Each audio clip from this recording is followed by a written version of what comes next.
గీత గోవిందం combination repeat అయింది. విజయ్ దేవరకొండ హీరోగా, పరశురామ్ దర్శకత్వంలో, గోపి సుందర్ సంగీత దర్శకత్వం వహించిన ద ఫ్యామిలీ స్టార్ చిత్రం ఏప్రిల్ 5వ తేదీన ప్రపంచవ్యాప్తంగా రిలీజ్ అయింది. మరి ఈ చిత్రం గీత గోవిందం బ్లాక్ బస్టర్ మ్యాజిక్ను రిపీట్ చేసిందా? తెలుసుకుందాం. ఫస్ట్ హాఫ్ విషయానికి వస్తే మిడిల్ క్లాస్ ఫ్యామిలీ సెటప్, పాత్రధారుల మధ్య రిలేషన్స్ బాగానే కుదిరాయి. విజయ్ దేవరకొండ మధ్యతరగతి యువకుడిగా బాగానే నటించాడు. తను చేసిన కామెడీ కూడా అక్కడక్కడ బాగానే పేలింది. మృణాల్ ఠాకూర్ స్క్రీన్ ప్రెజెన్స్ ఈ చిత్రానికి ఒక అసెట్ అని చెప్పుకోవచ్చు.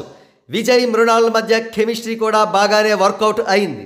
అయితే ఈ చిత్రం ఒక routine family drama. First half చూసిన వాళ్లకు కొత్తదనం ఏమీ లేక చాలా మొనాటనస్గా అనిపిస్తుంది. అక్కడక్కడ ప్లెజెంట్గా ఉండే మూమెంట్స్ ఉన్నప్పటికీ కూడా ఫస్ట్ హాఫ్ వరకు జస్ట్ ఓకే మాత్రమే అనిపిస్తుంది. ఇక సెకండ్ హాఫ్ ఫస్ట్ హాఫ్ కంటే బాగుంటుంది అనుకుంటే సెకండ్ హాఫ్లో మరింత ల్యాగ్ ఉంది. చాలా సన్నివేశాలు ప్రీచీగా ఉండడంతో జనాలు అక్కడక్కడ బోర్ ఫీల్ అయ్యారు.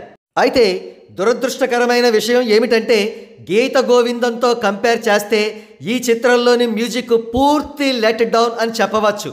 ఒక్క సాంగ్ కూడా సూపర్ హిట్ కాదు. బీజీఎం యావరేజ్గా ఉంది. All together family star first half okay అనిపించుకుంటే సెకండ్ హాఫ్ బిలో యావరేజ్గా ఉంది. వెరసి ఫ్యామిలీ స్టార్ సినిమాకు average to below average reports చెబుతున్నారు ఫస్ట్ డే ఫస్ట్ షో చూసినటువంటి ప్రేక్షకులు.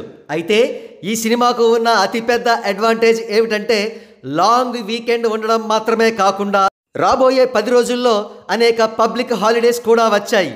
మరి ద ఫ్యామిలీ స్టార్ చిత్రం ఈ హాలిడే సీజన్ను, పబ్లిక్ హాలిడేస్ను పూర్తి స్థాయిలో ఉపయోగించుకుంటుందా లేదా అనేది వేచి చూడాల్సిన విషయం.